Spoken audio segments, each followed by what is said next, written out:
3 years ago, an earthquake and subsequent tsunami crippled the Fukushima Daiichi nuclear power plant in Japan, and a meltdown of astronomical proportions began. However, the true scale of the disaster remains largely unknown. But based on what we do know, things look bleak, especially for those who rushed to help when the crisis began. That's certainly the case for the 5,000 sailors aboard the USS Ronald Reagan who were sent to help with the cleanup.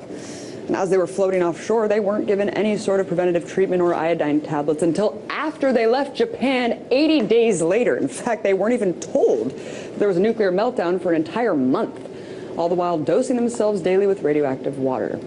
Sailors on board were told to sign away their liability, and for good reason. Over 100 of them have since developed radiation sickness and cancer. Which brings me to the U.S. Pacific coast. Conflicting reports either paint a rosy picture or that we're in big trouble, not to mention the slew of disinformation coming from TEPCO and Japan's government. So to help me sort through the madness, I was joined earlier by Mimi Gurman with RadCast.org. I first asked her what sources of information we can trust to know the true scope of this disaster. It's been very difficult as of late with finding materials that you can trust.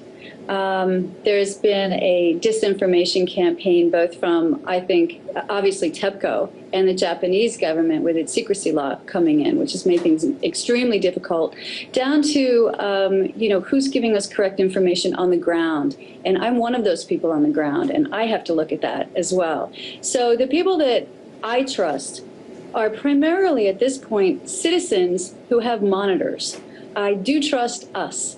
We've made an effort to create a monitoring team of people across the United States, across North America, Canada, Europe, everywhere, South America, to read what's coming in the air and try to detect as best we can what's happening in the ocean and what's coming down in fallout. So that's where I go. I go to the people first. Thank goodness for that, Mimi. Before we get into the actual radiation levels and what RadCast is doing, let's talk really quickly about this latest news about the mysterious smoke. I mean, radiation levels at Fukushima are too high for any human to enter without receiving, obviously, a dangerously high dose. So when all these people are saying that this mysterious steam that's been rising from Reactor 3 is perfectly normal without being able to check firsthand, I mean, how can we know for sure? One of the things that is interesting when you've been following this as long as I have, and the people who have been following this who are my teachers longer than I've been following, they tell me that there's been steam, there's been smoke, there's been all kinds of events going on since the beginning of 3/11. So this isn't new. It might be a new occurrence for the moment, but there's nothing new about it as far as steam off. The melt-throughs are occurring, and wherever that corium is, we're getting intensive heat. And I'm not a nuclear engineer, so I don't profess at all to know anything scientifically about what's going on there from that perspective. What I do know is that watching the readings that come in the air to the West Coast, which is where I am, I can tell that there are things happening there. And people I know who have meters can tell that things are happening here as well. And your organization, RadCast.org, monitors the radiation levels across the U.S., as you were just mentioning. Talk about your findings on the Pacific coast. Our findings within the last year have gone up. Our averages have gone up slightly. And that's something to look at. We are aware of what our quote-unquote normal background numbers were before and around 3/11. Some people have been monitoring the air for a really long time, and we've all been in touch with each other, and it's really important to get that backlog of data. For the most part, we can only make inferences from pre-3/11, but we do have some sound data about that as well. But since 2012, when I started monitoring, I know that our averages here in Oregon have gone up about 40 to 45% in averages. So we're seeing something going on. And I think, I just wanted to interject really quickly. I mean, I think the obvious concern is seafood coming from the Pacific. Ingesting radionuclides from Fukushima could be deadly. Just today, though, Scientific American published an article saying that, quote, any radionuclides from Fukushima have been diluted by the vastness of the Pacific. The extra radionuclides from Fukushima are simply not enough to create a dose large enough to cause any human health effects. Mimi, is it possible that the threat to the U.S. coast is being blown out of proportion? I don't think it's being blown out of proportion at all. I think at times we might get some readings from people that are incorrect, but overall, when you think about radionuclides going into somebody's body, what we know is they're never okay. They can cause cancer, and you can't get rid of them once they enter your body. So because of the way that bioaccumulation works in the food chain, we know now that the seaweed has been affected since a while ago now, about a year and a half. We've had those findings, if not longer. We know that the tuna has been affected. We know that the herring has been affected. And we know in Canada on the West Coast, in Vancouver, lots of sources have been affected. So when we hear that, we have to look at everything in between. And then we have to look at who's testing. And not for the accuracy of the test, but for the fact of, is anyone testing? How often are they testing? The EPA shuts down its testing whenever they feel like. We can't get significant readings from them many times whenever there's, in fact, when Building 3 happened recently, this recent steam off, we cannot find EPA readings around that time. So what I'm saying is we need to know that governments are testing this, that groups like NOAA are testing this constantly so that we can get accuracy.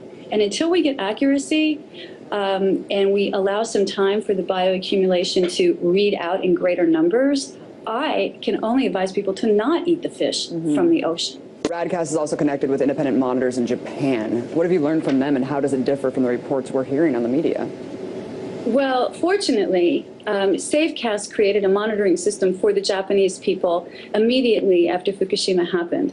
And because of that monitoring system, the citizens monitoring what was going on with their meters, we knew that what they were saying and what TEPCO was saying were two different stories. TEPCO thought that they could continue to lie to us about their findings while we were seeing in video on YouTube results from the citizens' meters saying that their readings are so high. They're finding particles in Tokyo. I'm sure their water is affected, their drinking water, due to the aquifer that's right beneath Fukushima Daiichi.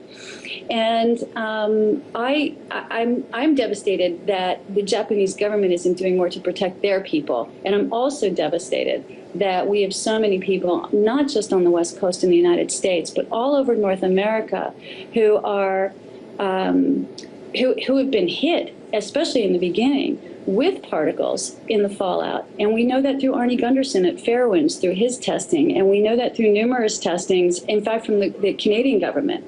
They have many reports out talking about the levels of xenon that they found, which comes from fission.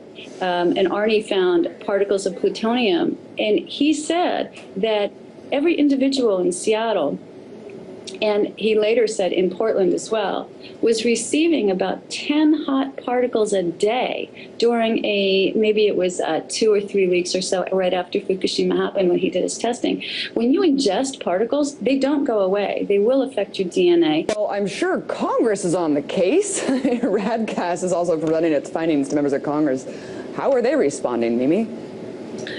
We have gone to Senator Wyden's office numerous times over the last year and a half to report to them what it is that we're finding. And the line is, yes, Senator Wyden's very concerned. Of course, you know, he went to Fukushima. Yes, we know that. And we expected more from Senator Wyden. And I feel good about saying this, that Senator Wyden needs to, because he went to Fukushima, because he saw the devastation, he needs to use his power in the Senate and make people pay attention and get that international community together to get over to Japan and deal with the situation. We still don't have an international team over there. Unbelievable. Almost 3 years later. Right. Like I said, I mean, this is the most important issue going on in the world. Everyone should stop what they're doing, work together. What can the average person do? Because I think, I mean, I'm feeling really helpless. You telling me this, I'm from California, my family's there. I mean, what can we do to combat this? Any advice? I think that we have to look at mitigation, and we can't get rid of the fallout. We can't get rid of what's happening at Fukushima. No one can. That's the problem with Fukushima. It's going to be a perpetual disaster to us everywhere on the planet for, you know, thousands of years to come. So what we can do is, if we got monitors, for instance, we can do our own testing in our own area. You can depend on your own monitor, assuming it's a good monitor. And you can see, look, we're getting a little bit of hot rain today, and there's a little bit of radiation in the rain. And even the slightest amount of radiation that we see above our background is something to look at. And you get to make a choice. Do I want my kids to go play soccer today in the rain, or do I want them to come home, no matter how disappointed they are? Do I want to go take that hike in the rain? What about my animals? RadCast is working at sourcing out really good food supplies so that you can go and know that these vitamins have been tested, the ingredients that went into them, food sources, green products, things like that. We'll only have sources on RadCast that are tested specifically for radionuclides. Thank you so much. I know that you guys have radiation maps as well that you're providing. Everyone go to radcast.org. Check it out. Thank you so much, Mimi Gurman. Really appreciate your time. Thank you so much for having me.